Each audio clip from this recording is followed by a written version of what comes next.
Buenas tardes a todos. Os doy la bienvenida a la webinar de hoy, que organizamos desde el colegio. Gracias a todos por vuestra asistencia.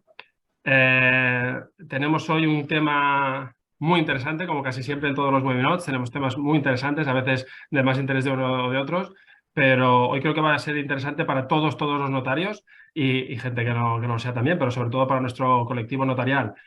Se tratará de la función arbitral. Tenemos a dos expertos en la materia.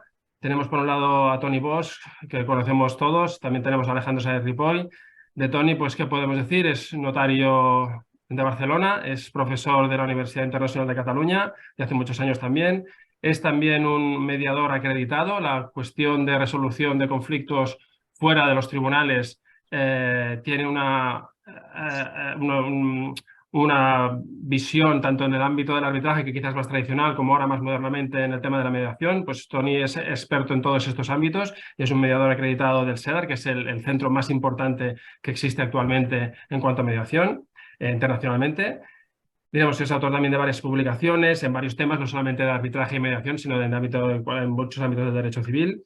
Y como decíamos, es experto en esta materia porque él es árbitro y vocal del Tribunal Arbitral de Barcelona desde el año 2018. Antes de darle la palabra y que nos ilumine con esta materia, os presento también brevemente a Alejandro Sáenz, que es notario de Sabadell, que yo le decía que ha dado muchas vueltas profesionalmente y geográficamente, porque lo tenemos que ha estado viviendo en Alemania, en Australia, empezó en el mundo del marketing, ha trabajado desde gasolineras hasta en servicios jurídicos del Ayuntamiento de Valencia, se sacó la carrera de Derecho muy rápido y bueno, luego sacó las oposiciones. Es reciente miembro, es miembro del del Tribunal, de la Junta del Tribunal Arbitral de Barcelona, por lo cual, como decimos, también es conocedor y experto en la materia. Yo dejaba para el final lo más importante, que es miembro del equipo de fútbol de la Selección Nacional de los Notarios de España, que queda recientemente tercero en el Mundial. Felicito a todos los jugadores. Y nada, sí, pues volviendo un poquito a cuestiones más serias, le voy a dar la palabra a Toni Bosch, que nos va a hacer esta presentación junto con Alejandro de esta materia que, como decimos, es yo creo que importante y que tiene la visión de serlo cada vez más, o debería serlo. Es una oportunidad que tenemos los notarios, yo creo, de poder adentrarnos en este mundo del arbitraje, que quizás es demasiado desconocido. No debería serlo por el hecho de nuestras características como juristas y como personas que resuelven conflictos en el despacho, pero sí que parece ser que es muy desconocida y para eso tenemos a Toni y a Alejandro que nos van a echar una mano. Me enrollo mucho, como siempre. Le doy la palabra a Toni. Gracias a los dos por vuestra asistencia y por vuestro tiempo. Toni, cuando quieras. Muchas gracias, Víctor. Mis primeras palabras de agradecimiento. Agradecimiento a ti por pues esa labor que haces dentro de la Junta de colaborar, pues en este caso a la difusión de temas de interés jurídico entre todos los notarios. Muchas gracias también a Alejandro, con quien llevamos unos días hablando y con quien nos hemos entendido perfectamente. Hemos hecho un guión conjunto para ir abordando los temas a la limón él y yo. Y ya, sin más preámbulos, entrar un poco en esta cuestión que es sobre el arbitraje y la función notarial. Si he de hablar de arbitraje, he de hablar de Elías Campo Villegas, el padre de Miguel Ángel Campo, fallecido recientemente, que fue realmente el alma mater del arbitraje y que en el 2008 escribió, entre otras cosas, un artículo en el Notario del siglo XXI donde decía que, sin perjuicio de la aspiración corporativa de que los notarios podamos ser árbitros, tema del que hablaré brevemente, la actuación del notario en la solución de conflictos es protagonista. Es decir, nosotros solventamos conflictos de forma evidente y clara todos los días. A notaría abierta, juzgado cerrado, decía Joaquín Costa. Y en ese sentido, el notario yo diría que es esencialmente un mediador, no tanto un árbitro, ya que el árbitro emite sentencias que son denominadas laudos. El notario tiene una formación para arreglar conflictos, porque está acostumbrado a tener dos partes y siempre en cantidad de cuestiones que se someten en su notaría, él arregla pequeños o grandes conflictos. Yo, en mi caso, que me gusta mucho esta manera de ser de notario, es decir, forma parte de la vocación de notario. Somos notarios porque queremos hacer esto, no solamente porque nos gusta el derecho y tal, sino nos gusta arreglar los problemas de la gente. Lo que dice el reglamento es dar forma a las cuestiones que nos plantean. Pues bien, el arbitraje, sin embargo, yo diría, voy a comentar ahora 2 puntos. Primero, como ocurre habitualmente, el arbitraje en España ha sido desdeñado, sobre todo el arbitraje internacional, a diferencia de los países del entorno y a diferencia del tema internacional. Este punto es tan evidente que en el año 53 la primera ley de arbitraje regulaba el arbitraje como una especie de hombre bueno. Hay que llegar al año 88, donde ya entrada la democracia empieza la primera ley de arbitraje, que sin embargo prohíbe a los funcionarios públicos retribuidos por arancel ser árbitros. Esto no solamente era un disparate y una injusticia, digamos, histórica que después se remedió, sino era la falta de sensibilidad que en relación a los ADR, es decir, a los sistemas alternativos de resolución de conflictos, tiene en parte la clase jurídica y que es uno de los hechos de que cueste tanto que la mediación y el arbitraje funcionen. Sin embargo, la ley del 88 fue vista por parte de los notarios catalanes, y ahí Elías Campo tuvo un papel predominante en el inicio y en la ejecución, pero los decanos de aquel momento, yo recuerdo, porque ya estaba en el colegio, a Juanjo López Burniol, que se puso de acuerdo con los abogados, el ICAP, con la Cámara de Comercio y fundó el Tribunal Arbitral de Barcelona. Fundó la Asociación Catalana de Arbitraje, que en el año 89 es la fundación que integraba a estos a abogados de Barcelona, notarios, Cámara de Comercio y a los abogados de toda Cataluña en una institución que iba a ser casi puntera en España. Es decir, a pesar de que nosotros no podíamos ser árbitros, los notarios tuvieron esa percepción de adelantarse al futuro, de estar ahí. Toni lo que estaba haciendo es una exposición, como sabíais, de lo que es la evolución histórica del arbitraje general en España, con mención especial de Cataluña, y va a hablar también de del Tribunal Arbitral de Barcelona, que es el que nosotros formamos parte. Como sabéis, el arbitraje al final es definido como una institución por la cual se solventan una serie de controversias de carácter privado por mediación de un tercero que está y siempre con exclusión de lo que es la autoridad judicial. El arbitraje, poco a poco en esta exposición íbamos a ir hablando de las características del arbitraje, de los tipos de arbitraje, pero a grandes rasgos se puede clasificar pues, en aquel que se decide con arreglo a la equidad, es decir, con alguna persona natural de acuerdo con su saber y entender, que era la vertiente que tenía la ley de arbitraje anterior a las actuales, es decir, las primeras leyes de arbitraje. Hoy en día, si no se establece lo contrario, se acuerda que se decida con arreglo a derecho. Luego veremos algunas circunstancias de esta distinción. Lógicamente nosotros lo que estamos haciendo y lo que estamos defendiendo es el arbitraje con arreglo a derecho. Otra clasificación importante, que es la que ahora Toni cuando vuelva a escucharnos va a exponer, es el arbitraje que se diferencia a nivel interno y el internacional. Es decir, la propia ley de arbitraje contempla el arbitraje que tenga un componente internacional, es decir, como puede ser todo que se da cuando alguna de las partes tiene su domicilio fuera de España, cuando las partes, algo sustancial de la controversia está fuera de España, o en su caso cuando recae esa controversia sobre intereses de comercio internacional. Las clasificaciones que veremos también posteriormente es que se puede diferenciar entre lo que es el arbitraje de carácter común. Toni, creo que ya me escuchas. Sí, yo te escucho, ¿me escucháis vale, a mí? Si te parece, acabo con esta definición de arbitraje y te dejo donde lo habíamos dejado, ¿vale? Y entonces tenemos el arbitraje de carácter común, pero luego, como se regula también la ley, hay una serie de arbitrajes que recaen sobre materias específicas, como puede ser, que luego expondré yo, el arbitraje testamentario, el arbitraje de carácter societario, y luego,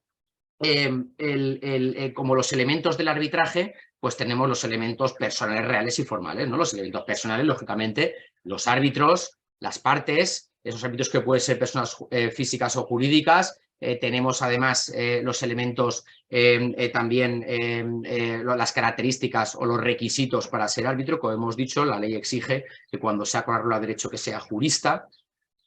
Los elementos reales, pues como establece la propia ley, tienen que recaer sobre materias que sean objeto de libre disposición de derecho.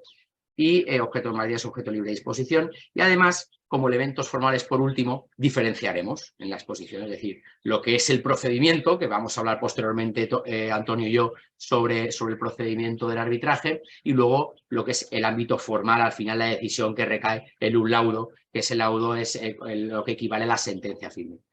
Antes de seguir hablando ahora de los arbitrajes específicos, y como hemos tenido este problema técnico, voy a volver a dar la palabra a Antonio Bosch para que nos hable de la evolución y el panorama de los tribunales arbitrales, y luego hablará también sobre la solución alternativa de conflictos y referencia a la mediación y conciliación. Perdón, Antonio, te dejo ya, era para ir avanzando. Al contrario, lo bueno de hacer una presentación a la limón es que si te pasa una cosa de estas que te quedas offline, pues bueno, te suples. Por lo que yo he visto que habéis empezado a hablar, yo me imagino que nos habíamos quedado en la fundación del TAP, los notarios pioneros de la fundación del TAP, cuando precisamente no podemos ser árbitros. Ahí está López Burñol de decano, se pone de acuerdo con la Cámara, se pone de acuerdo con el Colegio de Abogados, se funda el TAP. Después, en el año 2009, entran los registradores en el ACA, que es la asociación que sustenta el tribunal, y más tarde la conocida como intercolegial, que es todos los colegios profesionales. Bien, el ACA tiene una junta directiva donde hay 6 miembros, 1 por socio, y luego el tribunal propiamente dicho donde hay 12 miembros, 2 por socio, y ahí estamos Alejandro y yo. El tribunal es el que administra los arbitrajes, o sea, recibe las demandas, que se llaman instancias, selecciona a los árbitros, nombra a los árbitros y dirige el proceso. Además, el tribunal tiene un panel de árbitros donde hay todos los profesionales que queramos y donde es bueno que existan notarios, y hay pocos notarios. Luego hablaremos un poco de este tema. En definitiva, el tema es importante en la medida de que los medios alternativos cogen fuerza en todo el mundo y en España cuestan bastante de arrancar. Lo mismo que la mediación. El panorama de la mediación se enmarca dentro también de las soluciones alternativas, y básicamente el panorama legislativo, como he hecho antes con el arbitraje, donde quizá la última ley, que citaremos bastantes veces, es la ley del arbitraje del año 2003, donde permite que un jurista pueda ser árbitro, por tanto también un notario, ya no nos excluyen del arbitraje, con una reforma importante en el año 2011, entre otras cosas, en tema de arbitraje societario. Pues bien, la mediación. La mediación tiene un ámbito ya europeo, una directiva del 2008, y luego tiene un ámbito estatal, una ley, la Ley 5/2012 de Asuntos Civiles y Mercantiles, y una ley en Cataluña. Pero como este tema no va de mediación, hablaremos un poco de el panorama de los tribunales arbitrales.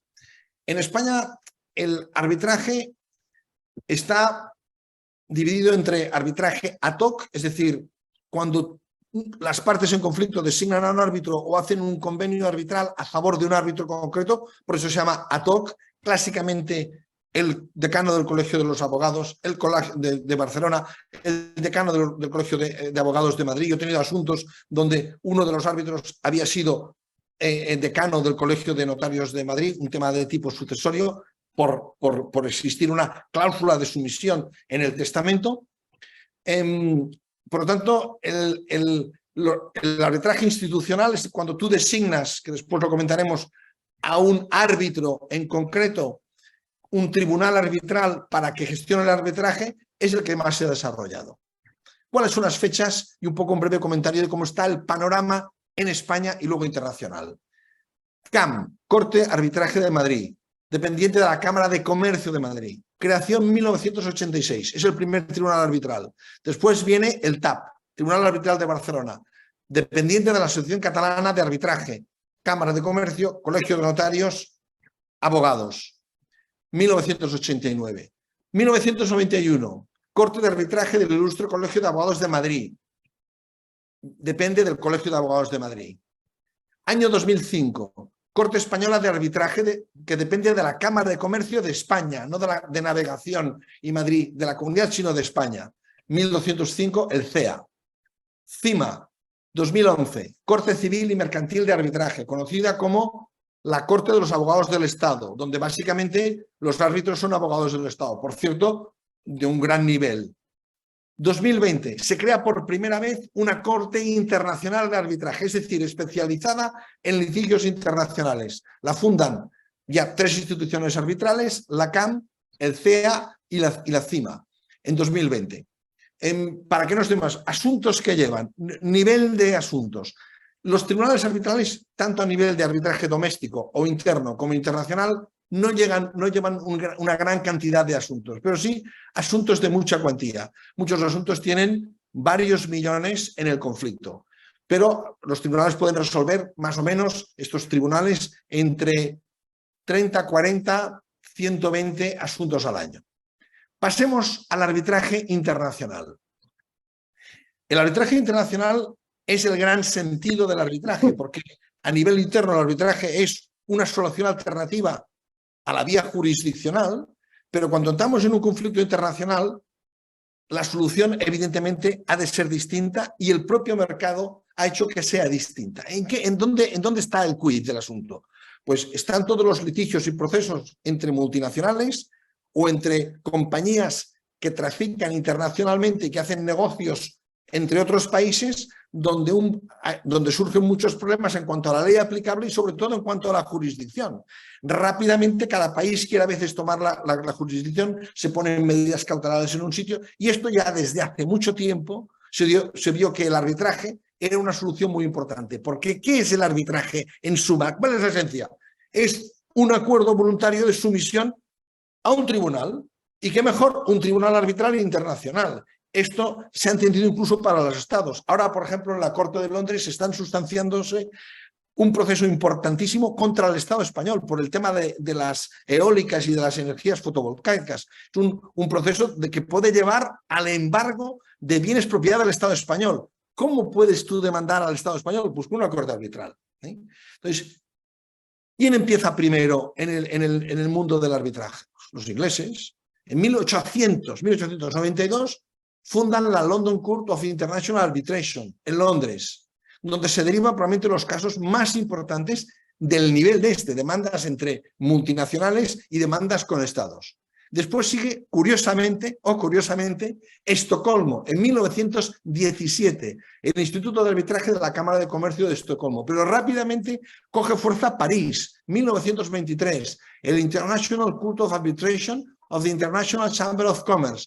Las cámaras de comercio se dan cuenta de la importancia del arbitraje, sobre todo para solventar rápidamente y con eficacia sus conflictos, y también crean en París una de las instituciones que hoy rivaliza con Londres. Y obviamente Nueva York, la potente American Arbitration Association, tiene varias cortes en Estados Unidos, pero sobre todo la Corte Internacional de Arbitraje. Hay muchas cortes, pero esto lo que indica es que estas son las más importantes.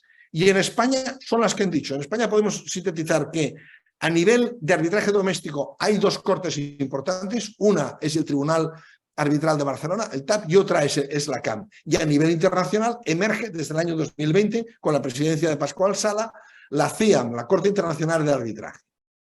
Entonces, hablemos por tanto ahora del arbitraje y de la parte fundamental del arbitraje, donde el notario tiene una presencia importante en la medida que puede aconsejar la introducción en los contratos que realiza de los convenios arbitrales. ¿Qué es un convenio arbitral?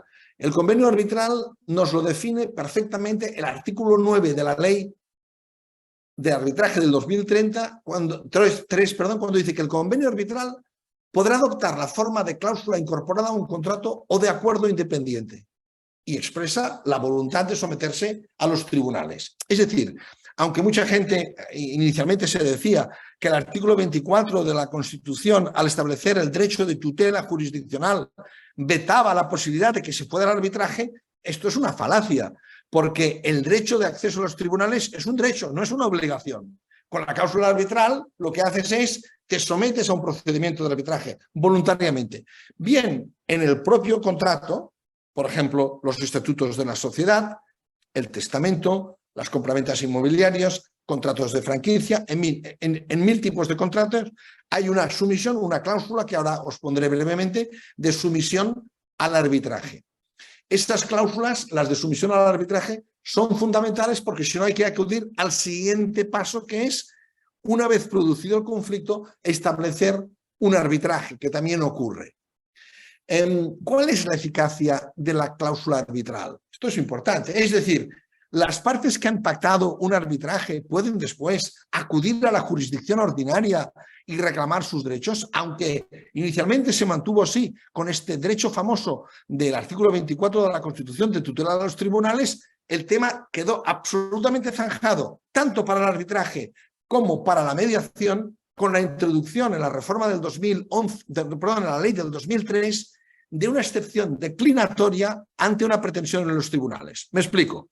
Si las partes han pactado una sumisión a un tribunal arbitral y una de las partes inicia una demanda en la jurisdicción ordinaria, la otra parte tiene derecho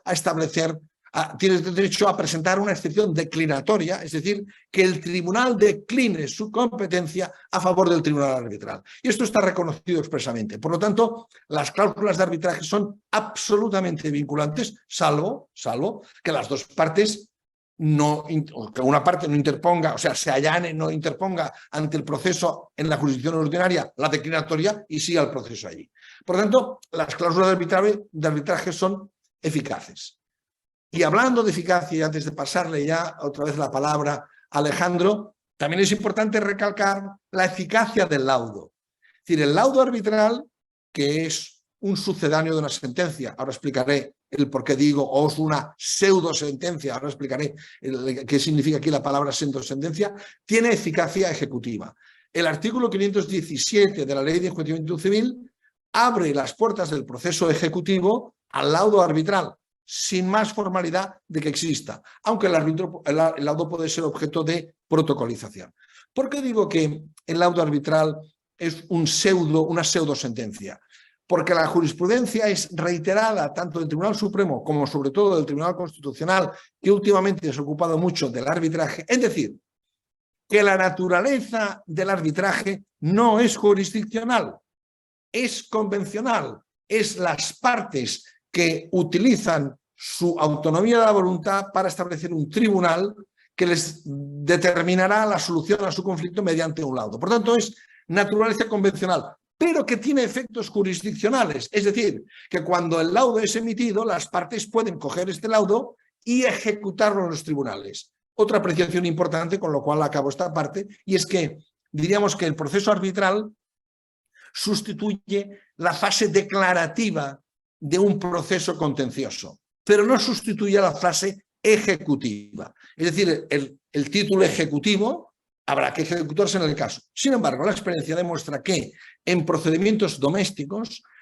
el acudir a la ejecución de los laudos ante la jurisdicción contenciosa es rarísimo. Estamos hablando de un porcentaje que se ejecutan de laudos inferiores al 20%. Dicho esto, pasamos ya, si os parece, hablar o bien del arbitraje, porque nos hemos saltado un poco el guión con este tema, o si quieres hablar del arbitraje societario, lo que tú veas, Alejandro. Ahora no te oímos. Alejandro, reactiva el... Ahora. Bueno, pues muchas gracias, Antonio. Pues lo que vamos a hablar ahora son dos instituciones que son las, quizá dentro del ámbito notarial, las que más nos afectan, las que mejores soluciones nos pueden proporcionar a nosotros, a nuestros clientes, y es el arbitraje societario y el testamentario. El arbitraje societario nos gustaría hablar mucho más de lo que nos va a dar tiempo de decir. Tanto es así que, comentando con Antonio un poco lo que vamos a hacer, hemos tenido que meter un poco la tijera, pero de lo que vamos a hacer primero, antes de entrar en materia, es de vender el por qué el arbitraje es una buena solución en estos campos, ¿no? El arbitraje, como todos sabemos, en el ámbito societario suele haber disputas, generalmente, no siempre, pero generalmente con el socio mayoritario y el socio minoritario. En estos casos, pues, donde se priva en ocasiones de derecho a información, donde muchas veces el socio tiene problemas a la hora, por ejemplo, de determinar una valoración de sus participaciones en el derecho de separación, etc. El arbitraje, por lo tanto, es muy útil en la materia de este tipo de resolución de conflictos, no solo entre socios, sino socios contra la sociedad, socios y sociedad contra los administradores, o incluso, como luego veremos, legitimación activa que tienen terceros, los denominados stakeholders de la sociedad, que estos quedaría propiamente dicho fuera de lo que es propiamente el arbitraje societario, pero sí que se reconoce ese tipo de legitimación. ¿Por qué el arbitraje societario es útil? ¿No? Tiene varias características. La primera es el tiempo. La segunda, los costes. Luego veremos las particularidades. La tercera, flexibilidad en sus formas. La cuarta, tenemos también el hecho de que, de que se guarde esa confidencialidad. Pero sobre todo, una de las más importantes es la especialización. Es decir, ¿qué ocurre? Evidentemente, no vamos a desacreditar porque no lo es. Es decir, el alto nivel jurídico que tienen nuestros jueces es evidente. Incluso más allá, los jueces especializados en lo mercantil. ¿Qué ocurre? Que en ocasiones sí que se puede decir que el árbitro, por su experiencia práctica, suelen ser abogados que han estado en ejercicio redactando ese tipo de cláusulas, suelen ser notarios, registradores que han tenido más en la práctica este tipo de documentación. Sí que se podría decir que respecto del juez de primera instancia sí que tienen quizá más experiencia, aportan ese valor añadido. Es verdad que los jueces de lo mercantil tienen mucha más experiencia en materia jurisdiccional, pero hay que recordar que no siempre en materia de arbitraje societario se está resolviendo un juez de lo mercantil. Baste señalar alguna sentencia, como por ejemplo la Audiencia Provincial de Madrid del 20 de septiembre de 2010, que en materia, por ejemplo, que determinó que cuando se dirima sobre materias de resarcimiento de daños y perjuicios por haber incumplido el pacto parasocial, ahí tendrán que resolver los tribunales de primera instancia. ¿Ahí qué queremos decir? Que en ocasiones el árbitro pues va a ser el que va a tener una mayor experiencia que ese juez de primera instancia y por lo tanto va a aportar ese valor añadido. El segundo de los requisitos, de las características del arbitraje, y por qué defendemos aquí que realmente es una bendición para nuestro ámbito, es el tiempo, es innegable. Es decir, al final el tiempo es muy valioso en el ámbito societario porque el coste de oportunidad que veremos que supone tener una incertidumbre puede evitar la entrada de inversores en la sociedad, puede incluso crear una mala imagen de cara, por ejemplo, a los medios de comunicación, en la prensa, donde haya, por ejemplo, alguna situación litigiosa en una empresa, véase Abengoa, véase cualquier sociedad que ha sufrido pues estas circunstancias. ¿Qué ocurre? Que el tiempo, lo bueno es que en el procedimiento, como luego veremos en el arbitraje, sin perjuicio de pacto de las partes, tenemos unos plazos que están totalmente determinados. Es decir, al final se puede conseguir que el laudo, que sea, como dice la propia ley de arbitraje, en un máximo de 6 meses, prorrogable por circunstancias excepcionales a máximo de 2 meses, y aquí estamos conociendo ya cuándo se va a acabar esa incertidumbre, cuándo va a poder ya saber el inversor si le interesa entrar en la sociedad, con lo cual, en este caso, es una bendición, como decíamos Antonio y yo, lo que es el arbitraje. Vamos a hablar de otra característica, el coste. Es cierto que el coste, cuando dices coste, lo primero que te van a decir es, pero si entendemos que es mucho más barato el ámbito judicial que los árbitros. A ver, aparentemente. Es decir, si nosotros consideramos la equiparación de lo que es un arbitraje como única instancia, lo comparamos con una primera instancia en el ámbito jurisdiccional, evidentemente el arbitraje es más caro. Pero en el caso de que nosotros cojamos y digamos, comparemos ese arbitraje como única instancia, comparado con una primera instancia, con una apelación y con un recurso de casación, es muy probable que entonces el arbitraje sea más barato. Hay otra cuestión. Nosotros cuando hablamos del coste tendemos a hablar del coste monetario. Y es que no solo hay que ver el coste monetario. Ese coste, por ejemplo, como hemos dicho antes, es el coste de oportunidad. ¿Por qué? Porque si yo, por ejemplo, me voy a ahorrar económicamente hablando el hecho de tener que pagar a los árbitros, si me lo voy a ahorrar, pero por otro lado voy a tener que estar esperando con una que se dilate en el tiempo 3, 4, 5 años esperando todos los recursos, a lo mejor supone un coste de oportunidad. ¿Por qué? Porque a lo mejor estamos ante una situación que causa tensión en la empresa, que causa tensión en los socios, causa miedo a los inversores, por no decir que los espanta. Entonces, ¿qué ocurre? Que esto al final tienes que contemplarlo como un coste, ¿vale?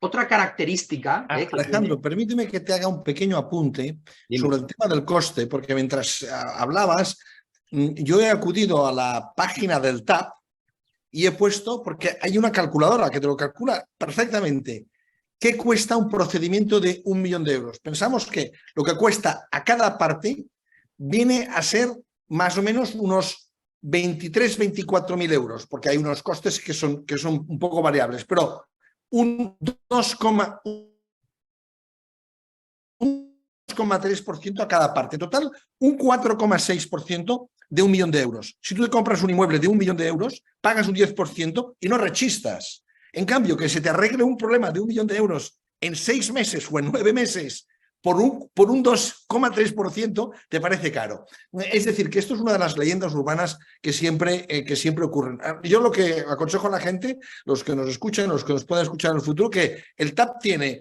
una calculadora facilísima, tú pones la cantidad y te sale el coste para cada parte. Muchas gracias. Bueno, efectivamente, al final lo que dice Antonio, pues que tenemos esa manera de calcularlo fácil. Continuamos con las características del arbitraje, o sea, es decir, primero, hay una flexibilidad por parte de las partes para poder diseñar su propio procedimiento, sin contar que para algunos dirán, bueno, esto me da igual, pero sin contar que cuando la puesta en escena de cuando vas a un juicio no es la misma que cuando te reúnes en tu despacho vía telemática con los árbitros o expones la documentación necesaria. Yo creo que no es la misma tensión. Pero sobre todo es un tema muy importante el tema de poder diseñar tu propio procedimiento. Cabe destacar, de hecho esta posibilidad viene contemplada en el artículo 25 de la ley de arbitraje. Cabe destacar, por ejemplo, un caso práctico que estuvimos viendo el otro día, y era que las partes, en caso en concreto, por decirlo muy rápido, era un socio que quería utilizar su derecho de separación de los efectos del artículo 346 de la ley de sociedades de capital. Entonces él, primero, quería preguntar, quería que dirimieran los árbitros sobre, uno, si tiene derecho de separación del socio, y segundo, que le calcule la valoración de las participaciones. Por tanto, eran 2 fases. La primera fase, directamente los árbitros dijeron que no había derecho de separación, con lo cual toda la segunda fase se ahorró y por lo tanto supuso un ahorro de costes en tiempo, en dinero y sobre todo para no vulnerar la confidencialidad de la sociedad, porque esto supondría para valorarlas pues tener que hacer auditorías, etcétera. Otro tema es la confidencialidad. Al final, como sabemos, como dice el artículo 24.2 de la ley de arbitraje, hay una confidencialidad obligatoria por parte de los árbitros, que fíjate que hay quien dice que esto es más que algo bueno, algo malo para el arbitraje. Sin perjuicio de que las partes pueden renunciar a esta confidencialidad, para mí, para un sector doctrinal, esta confidencialidad sería buena por 2 cosas. Por sentar una especie de doctrina de los resultados de cada uno de los arbitrajes y que siente, por ejemplo, una doctrina arbitral o en su caso también a la hora de llevar a cabo una resolución antes de ir a un árbitro, que las partes pudieran comparar cuáles son las resultas de determinados supuestos en las que se ha decidido en este tipo de materias, con lo cual esto sería algo que favorecería a la publicidad del arbitraje, para que se vea realmente los resultados del arbitraje. Hay que mencionar que, como ha dicho Antonio, ha habido poco a poco una evolución histórica que ha ido poco a poco pues, dando más posibilidades a lo que es la actuación del arbitraje. Pero hay una resolución que marcó tendencia, que es una resolución de la Dirección General de Registros y Notariado del 19 de febrero del 98, que había una calificación negativa del registrador que entendió que no se podía inscribir la cláusula de sumisión al arbitraje en los estatutos sociales. El registrador lo que decía es que no podía porque habrían partes, decían en concreto, no podía vincular a terceros que no hubieran sido parte del contrato. Pues bien, la Dirección General entendió que esta cláusula se podía inscribir. Poco después fue ratificado por una sentencia del Supremo del 18 de abril del mismo año. En este caso, aquí tenemos que decir que esto impulsó a diferentes legislaciones para que se permitiera o se invitase a que se establecieran las cláusulas de arbitraje. Por ejemplo, la Ley de Sociedades Profesionales, donde dice en concreto que el contrato social, entre ellos se podrán incluir las relativas a la separación, y que estén sometidas a arbitraje. También, por ejemplo, el Real Decreto 171/2007 del 9 de febrero, es decir, el de la publicidad de los protocolos familiares, donde habla de la inscripción de determinados pactos, y en el apartado C habla de el pacto por el que los socios se comprometen a someter a arbitraje las controversias de naturaleza societaria, entre otras cuestiones. Como sabemos, y como ya ha dicho Antonio, tenemos la ley de arbitraje en la que en el artículo 11 bis establece las sociedades de capital podrán someter a arbitraje los conflictos que en ellas se plantean, la introducción de los estatutos sociales es una cláusula de arbitraje, requerirá el voto favorable de dos tercios de los votos correspondientes a las acciones o participaciones en que se divida el capital social. Y además también se establecen reglas sobre, en caso de anulación, donde dice, por ejemplo, el artículo 11 ter, que la anulación del laudo, pues que se declara nulidad de un acuerdo inscribible, habrá de inscribirse en registro mercantil y en este caso el Boletín Oficial de Registro Mercantil publicará un extracto. Continúa diciendo que en el caso de que dicho acuerdo impugnado estuviera inscrito en el registro mercantil, el laudo determina además la cancelación y además de no solo de este asiento, sino de todos aquellos que sean contradictorios. El laudo, como ha dicho Antonio, produce efectos de cosa juzgada. Hay que hablar de un tema, y es, porque como he dicho no me puedo enrollar mucho más con el tema del arbitraje societario, y es que hay dos cuestiones principales. Uno, que me gustaría hablar. Uno, la legitimación activa y otro, el tema de los bloqueos. En cuanto a legitimación activa, tenemos claro, ¿vale?, que no solo son los socios, sino que también pueden ser terceros externos de los socios, ¿vale?, externos a los socios, que puedan ejercitar este tipo de acciones. Ejemplos en este tipo de legitimación de los terceros, por ejemplo, impugnación de acuerdos, tenemos también eso de los socios, tenemos también, por ejemplo, el de la disolución, solicitar disolución judicial. Por el contrario, los terceros, no obstante, carecen de legitimación con relación a algunas acciones de derecho, ¿vale?, para lo que se exige condición de accionista.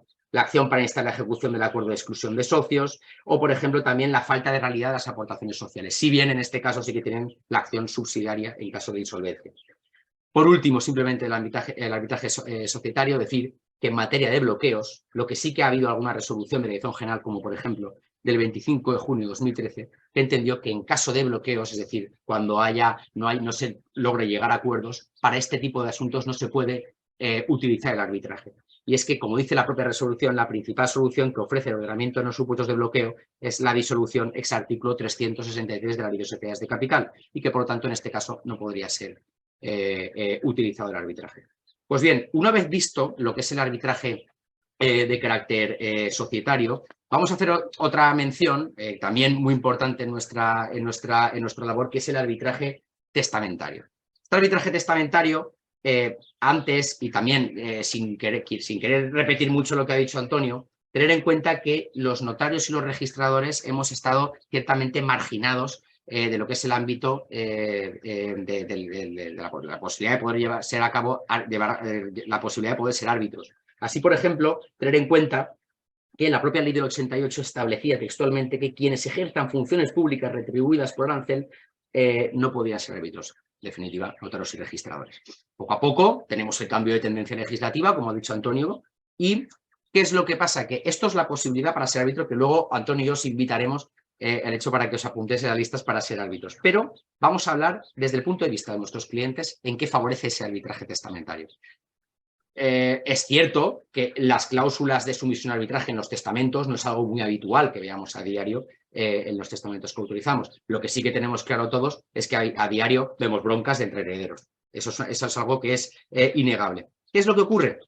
Que el arbitraje testamentario, al final, muchas veces, si nos damos cuenta, el testador muchas veces lo que hace es: sí, yo lo que sea, pero lo que no quiero es que discutan, no quiero que discutan. Pues esto le daría una tranquilidad al testador, decir que en caso de que hayan riñas acerca de estas cuestiones, pues que tenga un árbitro con las cláusulas que tiene que detallar, etcétera, como ahora veremos, para evitar este tipo de enfrentamientos entre los herederos.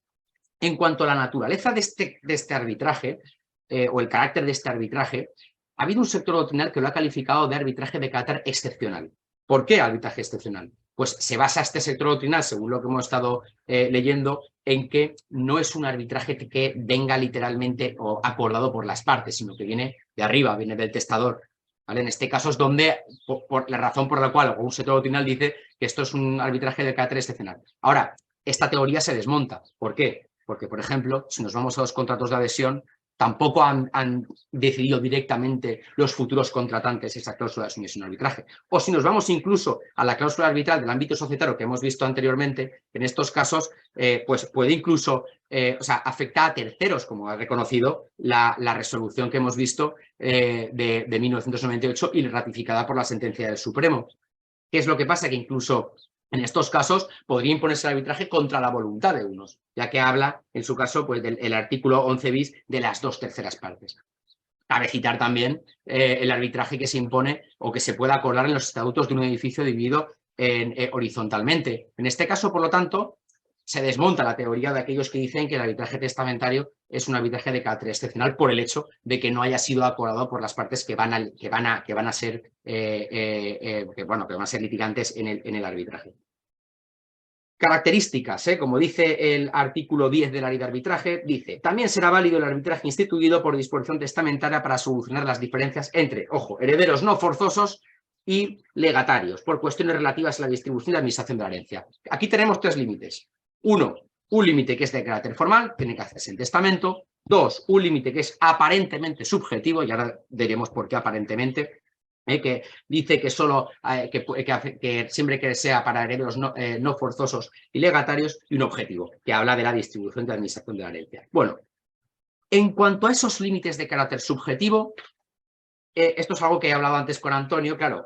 Cuando habla de herederos no forzosos y legatarios, Antonio me decía, ojo, porque aquí en Cataluña la legítima sed pars valoris, pues en este caso pues, no sería de aplicación, ¿no? en este precepto en concreto. Sí que es verdad que hay algún autor que lo que dice es que este límite, más que subjetivo, lo que es objetivo.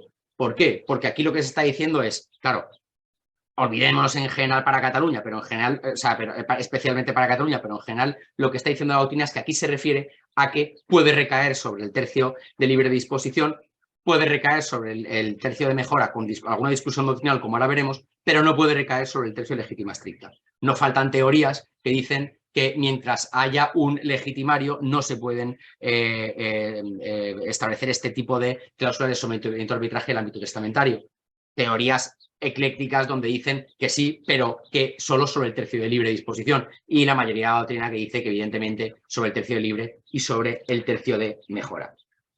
En este caso, como límites objetivos, pues tenemos lo que hemos dicho, es decir, que recae sobre la distribución y sobre la administración, entendiendo que autores como Lacruz dicen que cuando se habla del término distribución se realiza en término amplio, es decir, en el que se equipara como albacea, contador, partidor. Hay quien dice que si sigues la tesis de Lacruz, vulneraría el principio del artículo 670 del Código Civil, que no permite dejar al árbitro un tercero ni la formación del testamento ni la subsistencia del ordenamiento. Bueno, en este caso, como decía el propio Elías Campo, no tiene que estudiarse de una manera o una tesis tan restrictiva el artículo 670, puesto que aquí realmente no le estás diciendo que teste por ti ni que determine quién es el heredero, simplemente que opere solo en caso de que haya una falta de acuerdo entre los herederos.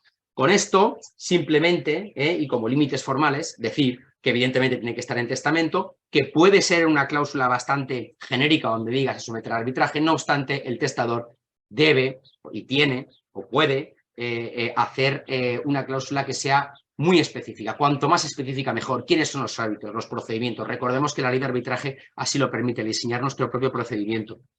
En este caso, como menciones, y porque tampoco nos podemos enrollar mucho, decir que la donación mortis causa, ex artículo 620 del Código Civil, no hay ningún problema en que por esta vía se pueda establecer la cláusula de sumisión al arbitraje. En las donaciones intervivos tampoco, lo que pasa es que en este caso quedaría fuera de la órbita del arbitraje testamentario. Y en cuanto a los pactos sucesorios, contratos sucesorios, pues habrá que estar a la permisión en cada una de las legislaciones forales. Con esto habríamos acabado lo que es el arbitraje testamentario, y lo que vamos a hacer ahora es, me gustaría que Tony, antes de hablar yo del procedimiento, que nos contase una breve mención sobre lo que es el arbitraje de emergencia, puesto que él en concreto ha sido árbitro de emergencia en estos casos. Gracias, Alejandro. Brevemente, el arbitraje de emergencia es un arbitraje que tiene por objeto instar medidas cautelares, bien al inicio de un proceso o bien dentro de un proceso arbitral. Es decir, las medidas cautelares son medidas que pretenden asegurar el resultado de un posible laudo y que por tanto tienen que ser aseguradoras del mismo. Procesalmente, aunque esto no es vinculante, pero sí que el concepto yo creo que es interesante para un árbitro, se exige el periculum in mora, es decir, que si no se adopta la medida puede haber un perjuicio por no adoptarse la medida, y el bonum y la apariencia de buen derecho. A mí me tocó un caso bastante bonito, como todos estos, pues bueno, una lucha de médicos, derivado de una sucesión y de una sucesión de las participaciones de la sociedad. Esa era la esencia del tema. Ya se había acudido a una convocatoria por el letrado de la Administración de la Justicia, que a mi parecer lo hizo mal, porque entró en un proceso de jurisdicción voluntaria en el fondo del asunto, pidieron unas medidas cautelares de paralización de la Junta, de suspensión de la Junta. A mí me nombraron árbitro de emergencia y suspendí la Junta. O sea, es decir, que en contra del criterio del propio letrado de la Administración de Justicia. Al final llegaron a un acuerdo, pero la Junta no se celebró. Es decir, que en este aspecto, para eso sirve. Y todo esto en 5 días. En 5 días, porque hay un pequeño trámite de recurso, aunque se pueden tomar las medidas inaudita partis, o sea, sin tener el principio de contradicción. Es una de las excepciones el caso del arbitraje de emergencia, como las medidas cautelares, precisamente por la urgencia, puedes no oír a la otra parte, sobre todo si la medida no ocasionará un perjuicio. En este caso, suspender una junta, se puede hacer otra junta, no es un tema grave. Es decir, aunque no se tomaron inaudita, hubo una pequeña contestación, todo esto en 5 días. Claro, en una institución privada como es la del arbitraje, pues yo creo que este tema es posible. Es un ejemplo más de que el arbitraje puede funcionar en situaciones, diríamos, de un tiempo límite o de unos términos muy ajustados. Alejandro. Pues brevemente, ya lo hemos ido desarrollando un poco, pero brevemente, puesto que por razones de tiempo luego queremos también tener un par de comentarios, Antonio y yo, sobre la posibilidad de que los notarios pues, se animen a ser árbitros. Vamos a hablar del procedimiento. Finaliza con el laudo, como ya ha dicho Antonio. Y en cuanto al procedimiento arbitral, pues las partes de común acuerdo, como hemos dicho, pues eligen el procedimiento que sean de sujetar los árbitros aplicando la ley siempre de carácter supletorio. En cuanto al lugar del arbitraje, así como el idioma, es el que se decida de mutuo acuerdo las partes, pero de efecto de acuerdo decidirán los árbitros. El inicio del procedimiento siempre comienza desde que recibe lo que es la notificación el propio demandado. Y además, una vez recibido el requerimiento, pues se tendrán que hacer las contestaciones por parte del demandado, presentando las alegaciones, hechos, documentación que crea conveniente, y se podrán presentar pruebas. Una de las novedades precisamente de la ley es que autoriza a los árbitros para poder adoptar medidas cautelares. Prueba de ello es también el arbitraje de emergencia que acaba de exponer Antonio. Si bien como los árbitros carecen de esa potestad ejecutiva, pues será necesario recurrir para su ejecución en la autoridad judicial. Acaba con el laudo, que como ha dicho Antonio, pues tiene efectos de sentencia firme. El laudo, además, no obstante, hay algunas causas donde se puede impugnar. El laudo se decide el procedimiento en uno o varios laudos parciales, como así decidan los jueces, que como hemos dicho, únicamente tenemos un plazo de 6 meses que se cuenta desde la recepción de la demanda al demandado y se podría prorrogar por causas excepcionales 2 meses. Ese laudo, de acuerdo con nuestro principio de libertad formal, será por escrito sin que sea necesario que sea en escritura pública. Se permitirá precisamente que sea en cualquiera de los medios telemáticos y antes de acabar el procedimiento, sí que nos gustaría hacer constar el artículo 21 de la ley del arbitraje, donde habla de esa responsabilidad que tienen los árbitros y las instituciones arbitrales. Y es que el propio artículo 21 establece que la institución arbitral tendría que actuar con buena fe, sin dolo, y que en los arbitrajes encomendados a una institución el perjudicado tendrá derecho a una acción de resarcimiento contra el propio, en el caso de que sea una institución arbitral, contra el propio institución arbitral sin perjuicio del derecho de repetición de la institución arbitral contra los árbitros. Y se exigirá a los árbitros de las instituciones arbitrales, pues salvo que deriven de una institución pública, que constituya una garantía fianza para el caso de que puedan ocasionar algún daño o perjuicio. Muy bien, con esto hemos acabado lo que es la exposición del procedimiento y técnica, y yo creo que pues ahora te cedo la palabra a Antonio para decir las últimas consideraciones, y si que tenéis alguna pregunta, que estamos a vuestra disposición. Bueno, podemos empezar a las preguntas, aunque yo sí quería 2 pequeños apuntes o un pequeño apunte sobre el tema de la impugnación, que no hemos hablado de ellos. Es decir, si algo tiene tiene positivo el procedimiento arbitral es que la certidumbre es muy importante, porque el proceso en el acta de inicio se pacta por los dos abogados. Por lo tanto, sabes realmente qué día dentro de estos 6 meses vas a tener la prueba, la proposición de prueba. Los costes también están prefijados, con lo cual ya sabes lo que te va a costar el procedimiento exactamente, ¿no? Entonces, la impugnación es un tema muy delicado, sobre todo porque están quizá los corporativismos o lo que sea, simplemente, ¿no? El caso es que hubo una discusión sobre la impugnación de los árbitros, de los laudos, que es tasada en 4 motivos y ha de resolver el Tribunal Superior de la Comunidad.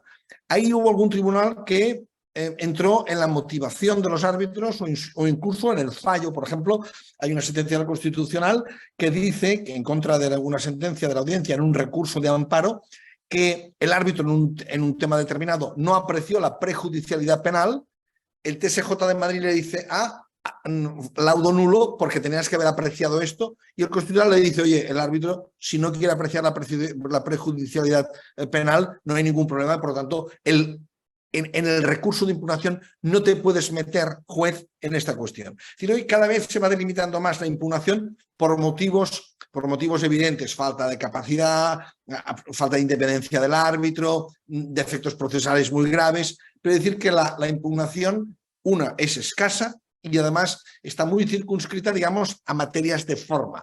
Solamente queda un tipo de impugnación que es contrario al orden público, que a veces a ellos se ha acogido el Tribunal Superior de Justicia de Madrid, que es conocido en el sector, que no le tiene mucho cariño al arbitraje, para hacer algunas sentencias contra laudos que muchas veces el propio Constitucional o el propio Supremo ha cuidado de inventar. Y nada más. Pues fantástica. Muchísimas gracias por vuestra exposición, que ha sido muy interesante, brillante. Yo creo que tendremos que ceder aquí a ver si hay alguna pregunta. Yo sí tengo alguna, por si no los asistentes quieren hacer alguna. Pero bueno, eso, cedo la palabra a ver si alguno de los asistentes quiere comentar alguna cosa. A ver, por aquí. Si no, bueno, aprovechando, yo sí que os quería preguntar tengo un par o tres de cuestiones, porque yo veo que el notario tenemos como dos vertientes muy importantes en el ámbito del arbitraje. Veo, por un lado, en el ámbito de hacer los negocios jurídicos, ya sea en esos estatutos que comentaba Alejandro, en el arbitraje societario, en el momento de hacer los testamentos, en negocios complejos, poder hacer quizá alguna cláusula o alguna mención a esta posible sumisión al arbitraje. Me gustaría que dijerais cómo sería interesante hacer esa cláusula, si tiene que hacerse referencia a algún árbitro en concreto, al Tribunal Arbitral de Barcelona o alguna cosa similar. Esto por un lado. Y por otro lado, también me gustaría la otra vertiente, ¿no? O sea, tenemos por un lado la vertiente que podemos influir o podemos dar la relación contractual, y por otro lado el ser árbitros mismos. Para el hecho de ser árbitros sí me gustaría que nos dijerais saber qué tipo de requisitos hay que tener, si hay que tener algún tipo de conocimiento en el proceso, conocimientos procesales para saber cómo funciona, si hay algún procedimiento especial para irse a esta lista de árbitros. Y bueno, en definitiva, yo creo que estas dos cosas me gustaría que pusierais de manifiesto. Alejandro, si te parece, yo contesto a la primera pregunta sobre los convenios arbitrales y tú contestas a la segunda, ¿te parece bien? Porque compartiría una pantalla, que lo hago ahora mismo. Vamos a ver si puedo. Pues no, ahora no me sale aquí lo de compartir. Bueno, lo voy a dejar porque si no va a ser un lío. Pero en cualquier caso, en la página web del Tribunal Arbitral de Barcelona tienes modelos de cláusula. Básicamente es un modelo de sumisión como el que acostumbramos a hacer, de sumisión a los tribunales, pero de sumisión al Tribunal Arbitral de Barcelona. Si uno quiere coger un árbitro concreto, el decano del Colegio de Abogados, pues pone al arbitraje del Colegio de Abogados de la Barcelona. Si pone árbitros, entonces será el Tribunal Superior de Justicia de Madrid, del Tribunal de Justicia de la Comunidad Autónoma, el que va a decidir cuál va a ser el árbitro en cuestión. Eso es la cláusula clásica. Últimamente se han visto lo que se llaman las cláusulas escalonadas, donde se dice que en caso de conflicto, de determinado conflicto entre las partes, estas deberán de resolverlo por una negociación previa o una mediación, y en caso que esta no fuera satisfactoria, entonces acudirían al arbitraje del Tribunal Arbitral de Barcelona que administrará el conflicto y buscará al árbitro. Estas cláusulas escalonadas han dado algunos problemas, tanto en la jurisprudencia internacional como en España. ¿Por qué? Porque a veces es difícil delimitar qué se entiende en algunas cosas, en concreto negociación. ¿Qué es negociación? Un intercambio de faxes, un intercambio de mails, una conversación un día en el despacho de un abogado. A veces es difícil saber cuándo puedes iniciar el siguiente paso. En el caso de la mediación también plantea problemas, porque ¿qué es una mediación? Simplemente el acta previa para conocer lo que es una mediación, el inicio de una mediación, aunque esta mediación no tenga acuerdo. En fin, yo creo que las cláusulas escalonadas están bien intencionadas, pero a la larga son contraproducentes. Mi consejo es que se acuda directamente a una cláusula de sumisión al arbitraje y lo más correcto es hacerlo a un arbitraje institucional, porque digo, las características que hemos hablado antes de costes, certidumbre, especialidad, etcétera, hacen aconsejable que se vaya a una de estas cláusulas. Perfecto, muchísimas gracias por tu clara respuesta. Y para el otro lado me parece que Alejandro nos dirá a ver. Bueno, al final, respecto de lo que es por eso, Antonio y yo animamos, ¿no?, a los notarios para que formen parte. O sea, hay que diferenciar dos partes, ¿no? Es decir, tanto Antonio como yo formamos parte de la Junta Arbitral, que esto es como si fuese el órgano de la administración del arbitraje cuando se acude a este órgano colegiado, que nosotros como tal no somos árbitros. Simplemente el procedimiento... es cierto que yo llevo poco tiempo en la Junta, pero es interesante porque nos reunimos prácticamente todos los martes. Entonces llega un caso, arrendamientos urbanos. Entonces nosotros tenemos una lista donde se apuntan juristas, donde se apuntan en general juristas, abogados, notarios, etcétera, ¿no?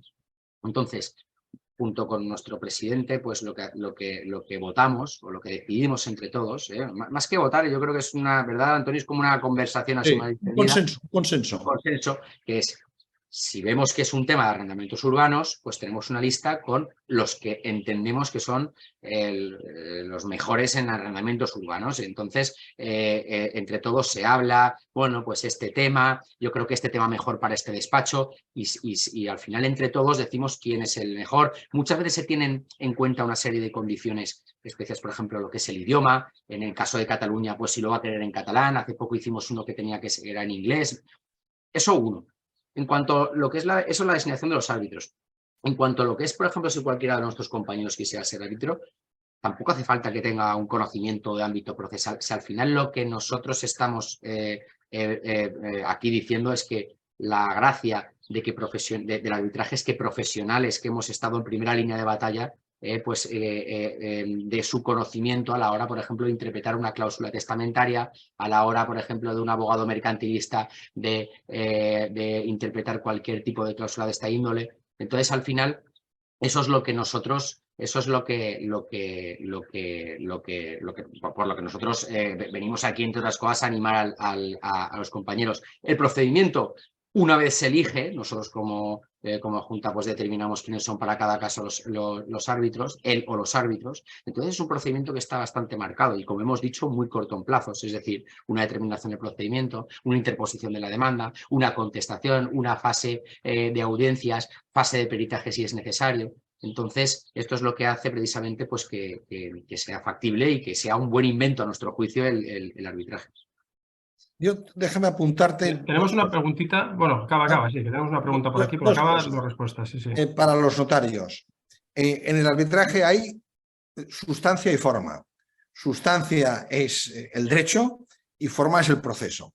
Hombre, en sustancia, como tú eliges las especialidades que quieres, temas como propiedad horizontal, sucesión, derecho de sociedades, bueno, hay muchas especialidades que has de coger. Y en cuanto a la forma, el tema del proceso, es sencillo, es decir, de ahí el que quiera ser árbitro, nosotros le damos una explicación yendo a comer un día y se lo explicamos.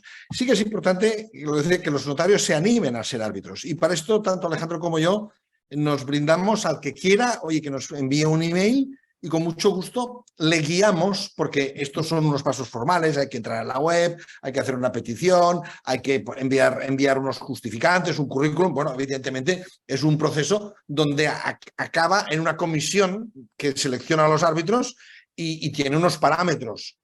Los notarios a nivel, digamos, de sustancia no hay ningún problema y a nivel de proceso tampoco, ¿no? Pero en ese sentido a veces uno puede tener esto, ¿no? Pues dudas, oye, que acuda a nosotros, que con mucho gusto le resolveremos todas las dudas, pero vale la pena que los notarios estemos presentes en el arbitraje. Aparte que también hay que decir que los arbitrajes, algunos de ellos, están bien retribuidos, porque la parte de retribución más importante del proceso se la lleva el árbitro, que se lleva más de un 50%, el otro 50% es para el tribunal, pero que decirte, bueno, están también bien retribuidos, es decir, que es un trabajo remunerado, no es un tema gratis et amore, ¿no?